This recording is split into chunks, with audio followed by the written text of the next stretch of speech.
Coast TV, streaming on demand at thecoast.net.nz. On Coast, we are just days away from the theatre show Mary Poppins opening at the Civic Theatre for its season in New Zealand. And we are lucky enough to have Mary Poppins, our own very own Mary Poppins, in the studio. Rachel Wallace, direct from LA. Welcome. Thank you so much. This is your first visit with the umbrella to Down Under. It is, and it's been gorgeous so far. I think I'm going to fall madly in love with your country. You've just come straight off the stage production in Los Angeles, I believe. How long did you play the role there for? We played Los Angeles for a month, and I'd been playing the part for a year. And this is the 36th city that I'm bringing Mary Poppins to, so it's a very cool final city to go out with. It's really amazing that you're smiling after all that time being on stage, playing that same role. Does it get tiresome? I mean, physically it's exhausting just because it's such a marathon of a part, but the story and the script and the music are all so rich that you can't run out of material. Like, there's something to come to work and be better at every day. And Mary Poppins is always going to be better at life than I am. And so finding a way to try to get closer to her every day and just wake up and do your best all over again is probably my favorite part of my job. That and the kids. How did it go down in LA, Mary Poppins? It was phenomenal. You know, I'd never played Los Angeles before, and it's such a, film and television town that I didn't really know how they would respond to live theater. And I think because there's so little of it, and I mean, there is incredible theater there, but there's not nearly as much, the audiences just went crazy. And, you're always grateful when you have an involved audience. So that was wonderful. Tell me how it all began for you as far as Mary Poppins is concerned, the audition. Tell me from go to woe. I was doing another show when I first went in and auditioned for the part. And I went in for a couple auditions and then a couple of callbacks, and was actually unable to go in for my final callback for Mary because I was doing this other show and I had a performance on a Tuesday night, and the only time that Tom Schumacher could see me was on a Tuesday. He's the head of Disney and Disney Theatrical. So I sort of watched the part sail away. And as it turned out, they wound up hiring the girl that was currently the understudy. And so her role became available. And I had finished the role at that point. So I was able to go in and audition for her part. And then once she left to go do Broadway, I was able to move into the Mary role. And that was after, a total of something like 11 or 12 auditions and callbacks. And that was over the course of a year. So it's quite a lengthy process just because it's such an involved part. They just want to make sure that you're capable. What cities have you played in the States? Where have you played Mary? Oh gosh. So quite a lot. Many. I have a journal at home that I write all of them down because I know I'm not going to remember. But yeah. Favorites were, I loved playing Los Angeles. I loved Chicago.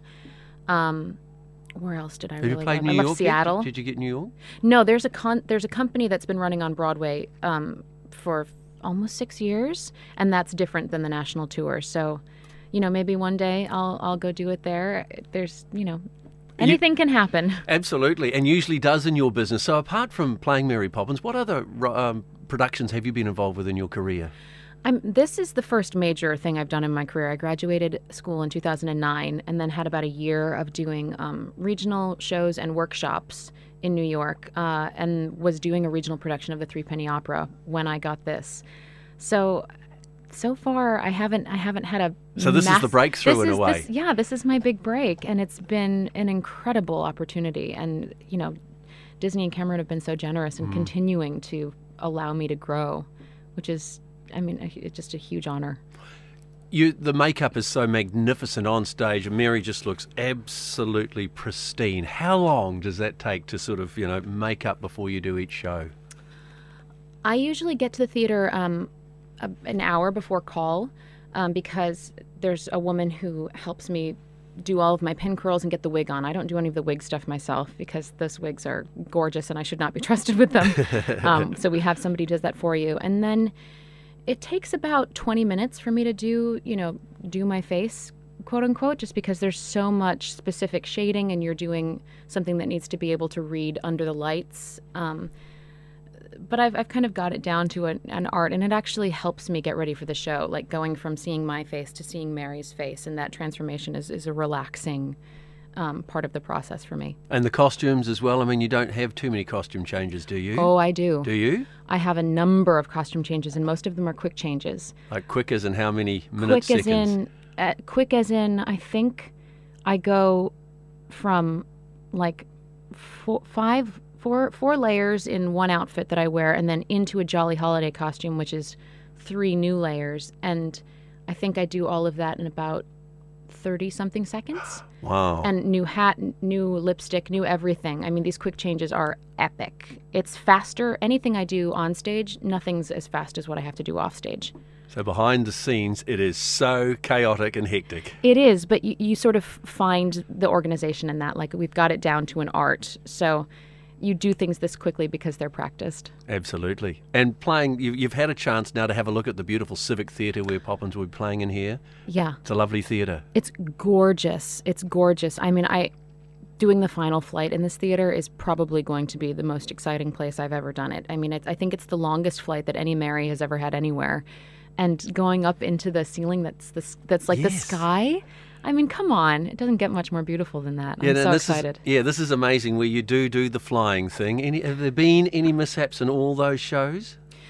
I mean, little things go wrong on stage all the time. They will never, ever, ever put me up in the air unless everything is completely sound. So, there are glitches that happen, but nothing, quote unquote wrong, nothing unsafe has ever happened. So you love flying through the audience. That must be just magic. It's incredible. It's the one opportunity I have to really sort of make eye contact with the people in the audience and sort of, acknowledge and thank them for being there and thank them for following our story. It's you rarely get payback like that as a performer, and to thank people with your eyes and to sort of acknowledge, it's incredible.